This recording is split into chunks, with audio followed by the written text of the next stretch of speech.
Story time. True stories.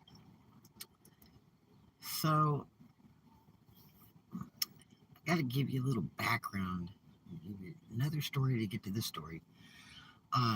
So my daughter's father, Cuban, from Sagua Grande, Cuba, and he was I guess you would say, very dark individual, kind of mafia looking, got that fedora tilted down to one side, dressed really nice, funny character, and they used to call us the Lucy and Ricky of California. It was really funny. But anyway, he was a ball of fire. I was a ball of fire back in the day before I had kids because, uh, I pumped a lot of iron. I used to spend 8 hours a day at the Venice Beach weight pen, pumping iron, and you know, uh, any jobs I ever worked, they used to call me bench press. All I pressed was about 225, 5 reps, one set. Not a big hairy deal, but I knew most guys that couldn't even do that. But anyway, uh, and I was trained by Bill West, and he started me in pumping iron. But anyway, so when you combine two balls of fire, you have a kid, you've just created a bonfire, I think. Uh, and now my kid was not a mean kid and not hateful or anything like that, and not a bully or anything like that. She's the sweetest little girl on the face of this earth. Just the greatest blessing in the world. Um, and I was never supposed to have children. I was told that years and years prior. Uh, and I had a copper 7 IUD. It extremely infected me. It had to be ripped out. I was hemorrhaging. It was pretty bad. It was an emergency thing. And when I signed papers to have that, it says possible, you could receive damages from it, this, that, and the other. Well, when I had to have that taken out, which was a really horrible experience, they said, we venture to say your gears are stripped. You'll probably never have children because you're so damaged. And I'm like, well, that's okay. I mean, I was too busy working, making money. I didn't have any plan on having children. I would have liked to have gotten married a few times in my dreamy ideas with guys I was with. And like, you always dream of being married to them and all that. And it's a very good thing I didn't marry any of those cats. But anyway, um, uh, I I never worried about having children. Um, my adopted sister Serena used to say, "Gosh, kids love you, and you're so good with kids. You should really have kids." And I'm like, I'm not worried about it right now. Um, and I'll probably never have any. And if I need one, I'll go out and buy one. You know, you can adopt them all day long. You got money. And so I never worried about it. And it wasn't breaking my heart or affecting me mentally or anything like that. It wasn't anything I was worried about. I was worried about surviving. I left home at 15 and a half, very young, and doing good, working, making a living, being able to pay rent, utilities, doing the fun things I like to do in life, having nice cars and clothes and jewelry and all that cool stuff, and enjoying life, by the day, and working real hard for it, and keeping my education, continuing my education as I went along, which I did. And so, anyway, like my old boyfriend Ralph Agnew said, you know, I said, well, I'm pregnant. He's like, well, did three men come in from the east or what? Because I was never supposed to have children. Plus, her dad said he was strict sterile and everything else. And I guess I was set up. I don't know. Um, I was one of those where you could look at it and end up getting pregnant. I mean, got that bad later. But anyway, so I had decided to keep this kid and everything. But anyway, so she was just the greatest thing on earth. Better than a kitty cat puppy dog, I'm telling you. And I was an enforcer of telling people, man, you should have kids, you know, because they're just wonderful. You know, it's a whole change of life. You know, you just, I mean, it's a lot of work, a lot of responsibility, especially if you're a single parent, which I ended up being. Um, and he never paid child support. I never sued him. My dad wanted me to sue him for years, and I never did. And there was a risk factor involved, a life-threatening risk factor involved, like two of them. Um, and so it just wasn't worth the money. I took the responsibility, stayed with it. So anyway, when I moved to Oklahoma, she was 5 months old, and I took an opportunity to just, make a total change in life, hoping the grass would be greener on the other side, and all this good storybook stuff. And it was a really serious cultural change to leave California with the beaches and Beverly Hills and Century City and Santa Monica and Venice and Marina del Rey and San Francisco and all the great places, and going to TJ to get carnitas tacos and all that fun stuff that I did before I had kids. And,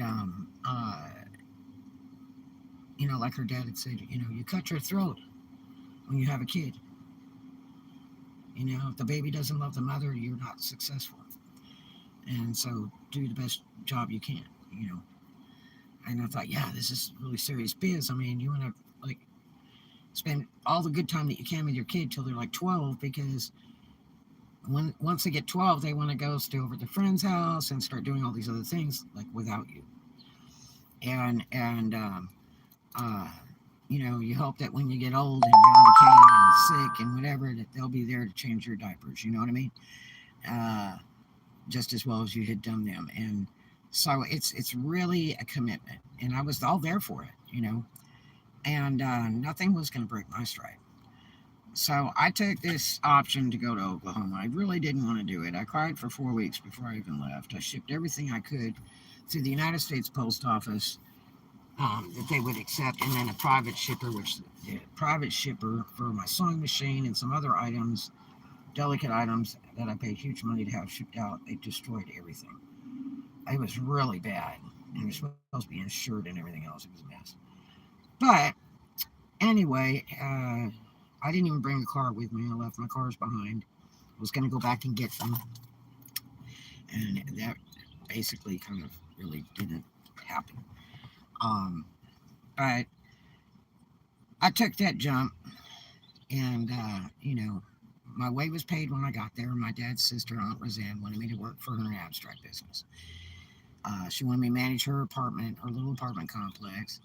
And in exchange for managing, she took care of all the utilities, my phone, which was terrible. It was like $400 to $600 a month, calling long distance to California because I missed my friends. And I cried because I got more unhappy as we went along. The place was just dirt over there. And serious cultural change. Serious. Uh, and most of the place didn't even have sidewalks. It was really hard wearing shorts and heels. And I was like the freak of the week because, I had really different clothing, and they thought I was very strange. And I had to really tone down a lot of my California clothes because, it just wasn't working. um, I wore a lot of suits and things like that. That all my cool racy stuff was just not appropriate for that area. And I really had to be the good Christian mom and all those cool things to impress folks. So anyway, my daughter was 5 months old when we left California. We took a plane. We brought the cat. The cat and her was laid over in Atlanta for about 2 hours. She made her first poopies in a toilet in a bathroom at 5 months old. It was so cool. I was so proud because I wanted to make sure to get her potty trained ASAP. And so I was, like the severe mom. I just what a great kid. And so anyway, it was really strange. Why you fly from California to stop over in Atlanta and fly all the way back to Oklahoma is beyond me. But anyway, and it cost like $400 to ship the darn cat. I had a black Persian cat named Prince with yellow eyes. that I'd had for several years in California. And Roseanne paid for all that. You know, it was amazing. Um, and then she bought me a car. Unfortunately, it was never put in my name. And but it was a car. Okay, so I was a lucky one, right? I was blessed for somebody to show that kind of kindness. You know, being a new mom and everything, and not wanting to be on welfare and not getting child support or anything like that, just doing my own thing. And so, anyway, she bought all the groceries, would take me to Tulsa, to Sam's, and buy all kinds of stuff in bulk. And so that would, go back to my house. And then she took care of the daycare and everything, put her in a really nice Christian daycare. It was quite pricey. And these were a lot of older ladies, church ladies, and all that. Very nice daycare. And, it's really hard to get kids in daycare when they're that young. She was 5 months old. And that was my dolly. Oh my gosh. Baby bonnets, beautiful handmade gowns that I made for her. I made everything but her shoes. You know what I mean? Uh, she was just the cutest little thing. Oh, what a doll. And so, always clean, always well dressed. I mean, I would never let her look terrible in any way. Um, and so she was my pride and joy. I mean, I just didn't even want people to hold her. People say, "Oh, can I hold her?" I'm like, "No," because if anybody's gonna drop her, I'm gonna be the one. You know what I mean? This was my cool toy. I didn't want anything to happen to her. And so, anyway, we put her in this Christian daycare. Roseanne paid for it, really pricey. The older ladies there, real clean, real nice, and my baby sister's like telling me, okay, now you can go back there at any time and check on your kid, and if she starts crying when you leave, you just keep going because she'll stop after you leave, and all these new things about being a mom, and it just rip your guts out if your kid starts screaming or crying or grabbing your leg and doesn't want you to leave and all that kind of stuff. It's so hard. So anyway, it seemed to be a pretty good daycare. And, all the kids looked good. They looked clean. They seemed to be happy. And so, uh, she stayed there for a while, several months, because, of course, she wasn't school age or anything. And when she finally started walking, I guess she was about 2. She was born with a serious birth problem where she was going to end up with numerous surgeries, and it was going to be terrible. Um, and she grew out of it. That's another story I need to tell you guys. And so she would never start walking. It was horrible. And so one day she finally walked. I think she was close to 2, and it was a blessing. It was like, oh my gosh, what a miracle. So she was at this daycare still, and not school age yet or anything.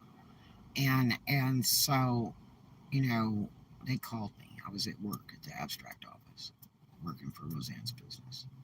She had like three or four offices around Oklahoma, and so they called me.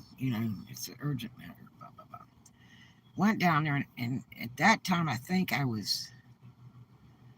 may have been already moved to Wilkerson's top of the line places to live in town, and um, she's they had called me and they said, look, we've got an important matter here.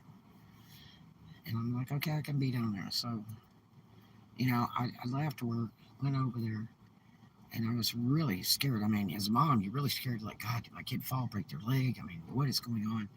And she was extremely sick all of a sudden, you just don't know what to think. And I'm driving over there. It's real close knit, small town. I mean, not even a mile from my work to the daycare. And so I went over there, and I'm walking in the building. I'm in a business suit and heels and everything, because I worked in a formal office. So, the older lady says, well, this is what the thing is that your child uh, had done something to another kid, punched a kid or something. And I said, my kid? She's just a baby, you know. And I said, yeah, yeah, yeah. And I was like, oh my gosh, I just wonder where she learned something like that, you know. I'm sitting there thinking, you know, because once you start putting them in daycares and schools, they start doing bad stuff that other kids do and stuff, and things happen, and they get sick all the time. And, so anyway, you know, I pick up lice, and oh god, it's just raising kids is tough.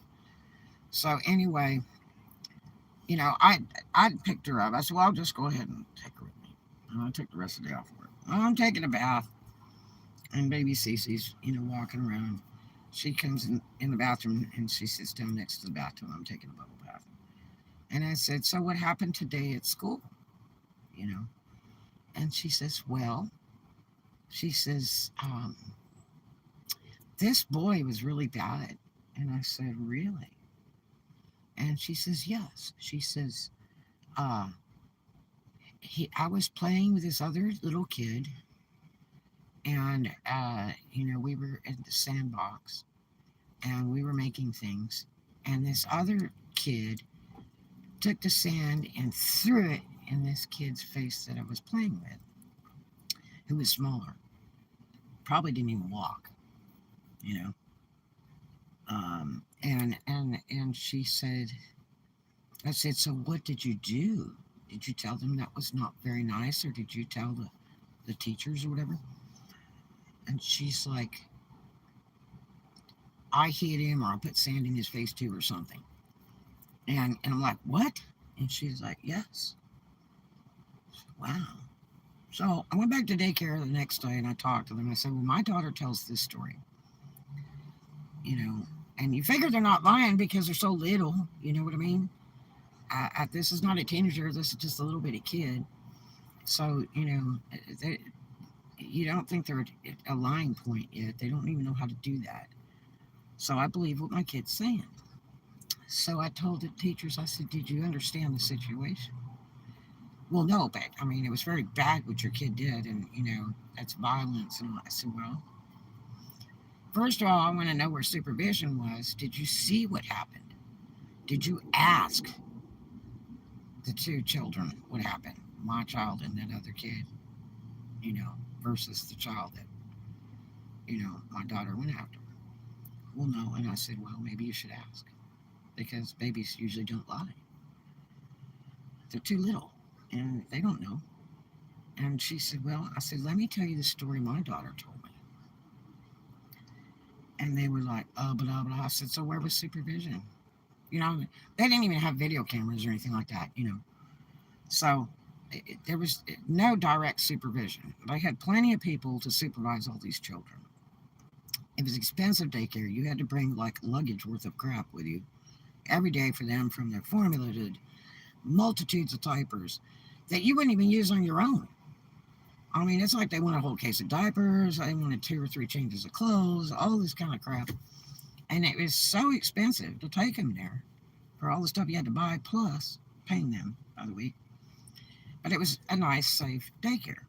It was secured and everything. So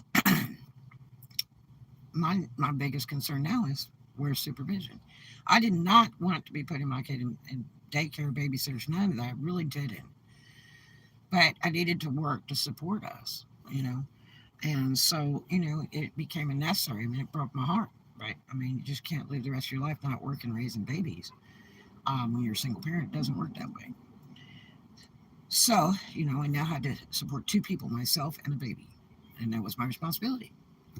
So, anyway, uh, that kind of stopped him still.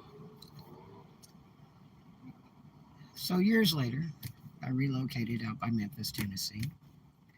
I had rented a newly redone house that I guess caught on fire or something, and I had to gut the whole thing, start over. So, everything was new, the walls, the carpets, everything. Painted, the whole thing. The unfortunate thing was they never finished it. But Jack Harcourt owned the house. Jack was, I guess, the uncle to my best friend, who was like a brother to me, Ike Harcourt Jr. which Ike also had a dad named Ike Harcourt. He was the senior, and I knew them both. Wonderful people. He was like a second dad to me. Just a great guy. And so, uh, you knew everybody in these small towns. That's how you got through them. And once you could get them to accept you because you're a foreigner, because you're not Southern or anything like that, and you came from somewhere else, then you can do okay. Everybody's like family. That's the Southern way, you know. So anyway, we had rented this house, and it was pretty decent, except it never got finished. So that's another story, and became very problematic. Um, and so my daughter was going to a school kind of nearby, and I used to drive there, pick her up. I don't even think she ever rode the bus there because I really didn't believe in buses. I didn't like riding them when I was a kid. I had a tooth chipped being on a bus, and as long as I had a car and I could be there, I'd prefer to pick up my kids and drop them off. So anyway, she was going to this little school in a predominantly black area. Okay, and it was probably three-quarters black that attended there, which was cool. I mean, I love everybody. Came from California, varieties of spice of life. I don't care what color you rolled up in. We all bleed the same. You know, everything's cool. And nice, clean, neat school. The staff was mixed. You know, white, black, whatever. It seemed to be okay. And she was about probably 6. And so I picked her up one day and up front, and there's always a lot of kids out there. You know, big kids, little kids, everything, and you'll usually see one or two instructors hanging around out there to watch, and they're all just kind of there, you know, it kind of spread out in front of the building, and the buses are trying to run and everything else. So anyway, when I picked her up, she was like, "Mommy, I'm in trouble, I think." And they'll probably talk to you, and I'm like, "Okay, for what?" And she says, "Well, I beat a kid up." I'm like, "You do what?" And I'm like, "Why?" And she said, "Well," and she told me this big long story. So apparently, what had happened was she was, waiting on me, and um, this very larger kid, like teenager kid, black kid, if it makes a difference, um, you know, uh, was jacking with her, and then turned around and started, handling her and stuff, pushing her around and stuff. And so when he took his next shot, then she turned around and she basically decked him. And a 6-year-old, okay, she was 6 or 7 years old, something like that, and decked him. And I always told her, I said, first shot's free, because when I moved to that area, my friend said, "Man, do you know if you take a shot on somebody, you can get arrested?" I'm like, "No."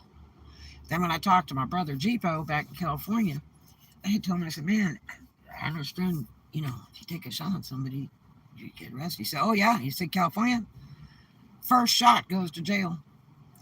So you better hope they take the first shot." So I had this saying called "first shot's free." Then the party's over. Now, you don't want to get in a bunch of fights and stuff like that when you're a parent because, you don't want to be in jail or anything else because you need to be there to take care of your kids. So you got to really tone down, hold your breath, try not to get any difficulties, and try to walk away from them. And that's kind of the way my dad raised me. There's no fight if two people aren't fighting. Walk away. It doesn't always work, but most of the time it does. They have to have something to fight with, unless they're complete and total bully and won't leave you alone. They're just going to keep on going because they're psycho. But anyway, most time you just get away from the problem and it stops, if you don't argue with them or anything. So anyway, um, you know, uh, I'm like really concerned. Now, see, you're also liable for what your kids do. Okay, until they're 18 years old, you're liable for anything they do that's illegal. That's right. you can be sued. So anyway, and you don't want to get in a big tango with the welfare people and all that crap. That's another big nightmare. So anyway, she had told me her side of the story. Okay, and she was my buddy. I told her respect for her. I figured she wouldn't lie. I'm like, "Are you lying?" you know, and she was like, "No, I'm just telling you the honest truth." I'm like, "Are you sure this is your story?" Yes. I said, "Well, we'll see." So, boy, oh boy, the next thing I get, she brings a letter home or something, or they mailed a letter or some kind of damn thing that said, "We need to talk to you, Mrs. West, about your child is going to be suspended." 6 or 7 year old, really? And I'm like, uh-oh. And I imagine it's about that situation. So I told her, I said, "Well, I guess I got to go down there for a meeting." She said, "Oh, God." And she was scared to death. I said, "Don't worry about it. Facts are the facts as long as you're telling the truth. I'm behind you 100%. But if you're lying," and she says, "No, no, I told you the whole story, exactly what happened." So, my first concern is that she's so little, and this is a big kid. Okay, all I know is a big, tall kid. I'm thinking 5, 6 foot tall. I didn't know the age, nothing like that at that time. And I'm kind of wondering if this was a kid that just appeared on campus, or what, because I thought it was all little kids went to that school. And so, anyway, you know, uh, you didn't know the name of the kid or anything like that. Didn't know if he was a first timer passing through, what was going on, going to get his baby brothers or what the deal was. I'm not sure why he was there. Um, and so, anyway, I have to go in this office for a meeting. And the principal lady, counselor, whatever it was, I guess she was a principal. When I went in there, I had to bring Cece with me. And of course, Cece's nicely dressed. And I told her, I said, "Just be cool. Don't say a lot unless asked or spoken to. I'll handle this. Just be cool. Don't be snotty or anything. Just be plain, like the poker face, right? Because, trust me, when mom goes to school, it's going to be another story because I went through this before with the boys. Um, but anyway, you just want to be proper. You can always scream success after you leave. you just, want to be proper business. So we had to go in for this meeting in the little office. This lady, black lady, and she's trying to be all proper, right? And she's like, "Well, the problem we're having is your daughter, beat somebody up here at the school." And I'm like, "Okay. So, what was the reason for it?" And she's like going on with this story, and I said, "Okay." I said, "Well, first of all, my first question is, who was on supervision duty over those children standing out there in front of that school, waiting on the rides, buses, whatever?" Well, And I said, "You can't give me any names? There's no adult watching these children standing out there on the sidewalk with buses and cars going by, in like a cul-de-sac street, okay? It's not like a big highway." And I said, "And so they're unsupervised? Is this what you're telling me?" "Well, I mean, normally we have people out there." I said, "Who is out there? Who's an adult that I can listen to their story of what they saw and heard, or attempted to stop the situation from, accelerating whatsoever? I want to hear an adult witness." Well, we, I don't, I don't think there was anybody out there." I'm like, "Why was there no adult out there?" So I'm coming to pick up my kid, who's like 6 or 7 year old, really pretty kid, really super pretty kid, okay, that could have been picked up, raped, killed, whatever, by a stranger driving by there or whatever, because there's no supervision. Are you kidding? How do I trust the school? When you drop them off, they're responsible for your child till you pick them up. How can I feel that my child's safe there? So she gets. I said, so what is the exact story? And my daughter's sitting there, and I told her, don't be looking sad, bad, nothing. Just be plain. Don't get sassy. Be calm. You know, don't interrupt. Be cool. Just kind of let it roll. And so she's been pretty good, and real quiet, and sitting right next to me. And so the lady goes on. She says, well, uh, apparently, she had bait this kid up, and he has a broken nose, and some other stuff or whatever. And uh, she said, and then after that, she pulled his hoodie down over his head. I said, really? I said, so this kid was in her class, or where did this kid come from? He was waiting for the bus, whatever. And she was like, well, he was waiting for the bus. And I said, so what grade is he in? And it turned out it was a teenage kid that was like 5 or 6 foot tall, whatever, black kid. Why is there a kid that big out there? I'm like, why are we mixing big kids with little babies? That just creeps me out. And there's no supervision. Bad things could be happening here. I know, I mean, I'm depending on these people to make sure my child is safe. Now what if it was the other way around? This guy had creamed my kid, and there's still no supervision because, that happened. That's pretty bad too. Thank God she could defend herself. And so then, she was like, it got to the point where it was like comical, because she had, in the end, pulled his hoodie down over his face, punched him.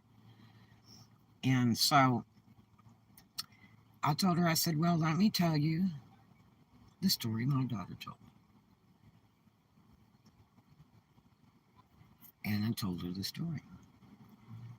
And she's like, well, I said, first of all, you're responsible for the safety of my child. There should have been adult supervision. I don't know why you're mixing big kids with little kids.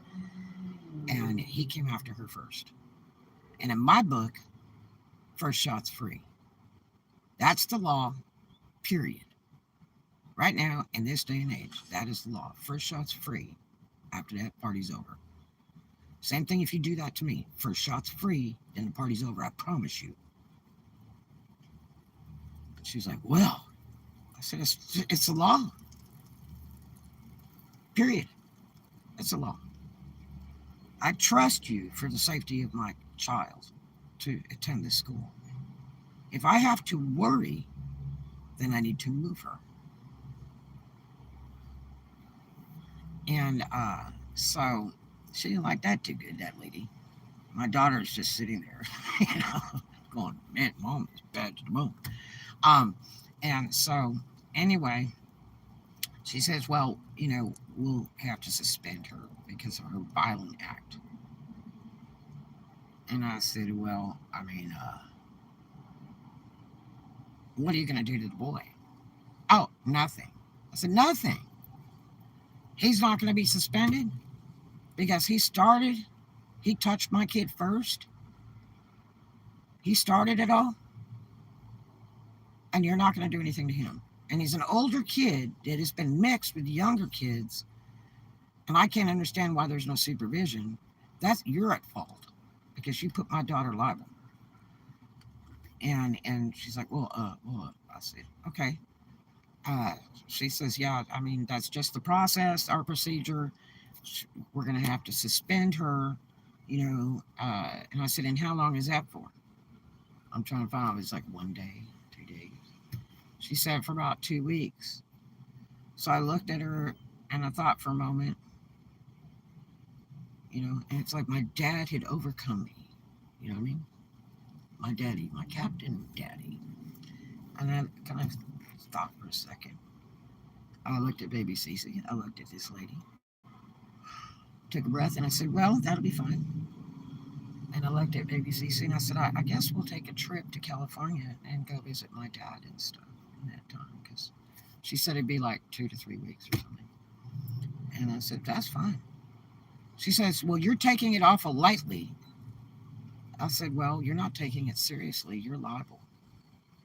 My daughter could have been extremely injured or something really bad happened because your negligence. And I said, so that's how I solved the problem. If she's going to be off school, great. She's excused, and we'll go take a trip. Go back home to California, go to Disneyland, say hi to my daddy, and then I guess we'll be back. And you're not going to do anything to that boy. If two are involved in a fight, then they need to suspend both, don't you think? If you're going to do anything at all, suspend both.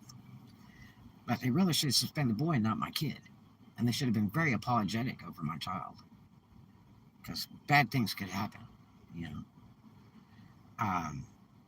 So, anyway, I went to the school district because I was an on-call instructor for that whole area, for the county.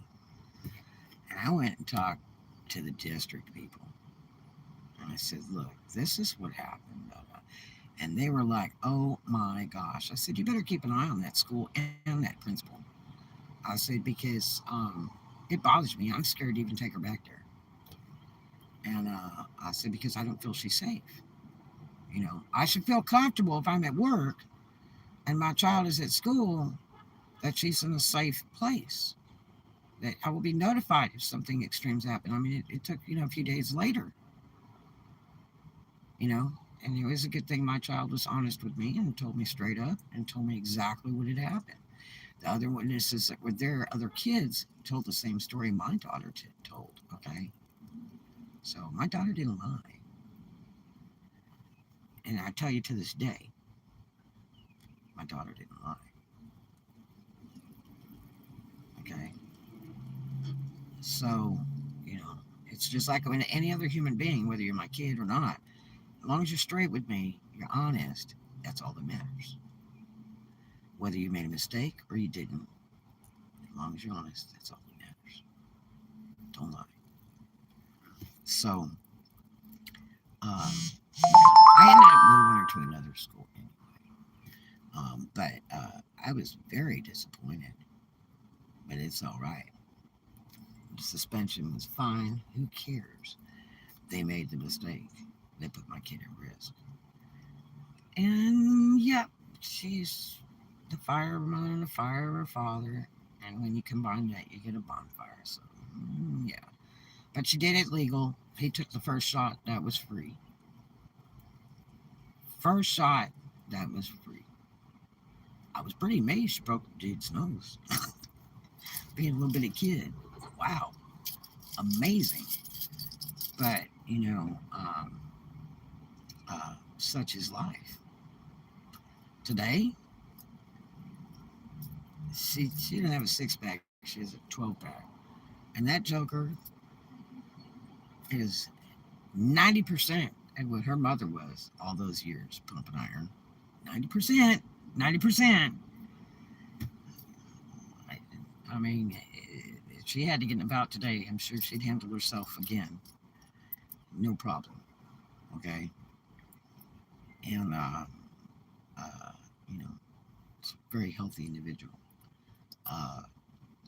But and most of the time, anybody sees you when you're buff like that, they don't want to jack with you to begin with. So you don't get in too many fights. But, as years go on and you get older, you don't want to get in any fights because stuff breaks and doesn't heal good or never heals. So, you never know that part till you get there, So you try to avoid all fights at all costs. And a lot of times you have to hold your breath and look really stupid. Because if, as long as you don't argue back, there isn't anything really going to go on if you can get away from the situation physically. Um, but yeah, my robot, first shot's free. After that, party's over, Jack, because that's the law.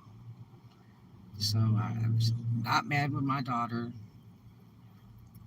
uh, even when she was a little bitty baby, and later. She was not a bully. She defended a small child that was smaller than her the first time, and the second time she defended only herself, with no one's help. No one's help. And stopped him.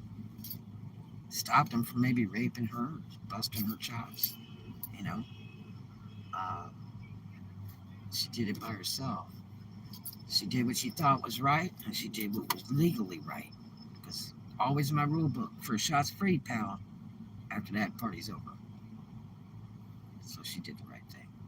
And I would never be mad at her then. I'm not mad at her today.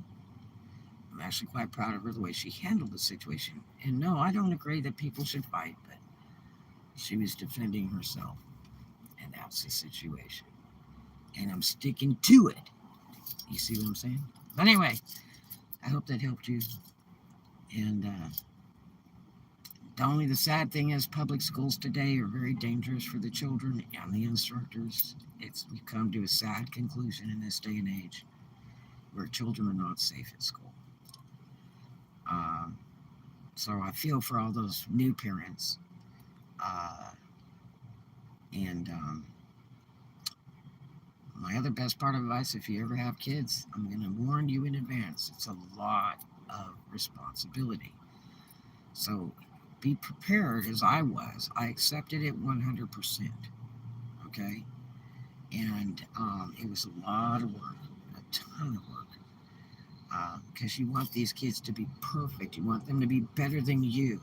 You want them to have a better raising than you had, even. And I had two fantastic parents, very respectable, prominent business people, famous in California. And you know, I came from good raising. I really did. And I'm proud of it. And I got a good education, which I mostly sought myself. My parents didn't hand it to me on a platter or anything like that. I left home early. I went for the gusto, and I did the best job I could. And I'm proud of it. I'm glad I did. I'm glad I had the opportunities. So anybody that says, "Oh my God, I can't do this and I can't do that, or I can't work, I can't go to college because I have kids," bull. I did it, and it was way harder then. I did it without welfare. I did it, and I worked. I did it, and I was a single parent. I did it without child support. Got me? You can do whatever you want to do in this life. You just have to have, the gusto. You have to have the drive. You have to have the where nobody will break your stride. That you're doing good things, so good things hopefully come back to you. Okay? That you're a respectable individual. That you adapt to the new locations or situations you're in. Okay? It's just that's life. So anyway, I love you guys. I hope you have a really great day. I hope that you enjoyed that story time. True story. And baby CC, I still respect you for all that back then. Because I know you're listening. Still today, I respect you. You were honest. You did what you had to do. And it was appropriate. I love you. Everybody have a great and wonderful day. And I'll see you in the next one. Do something kind for a stranger, okay?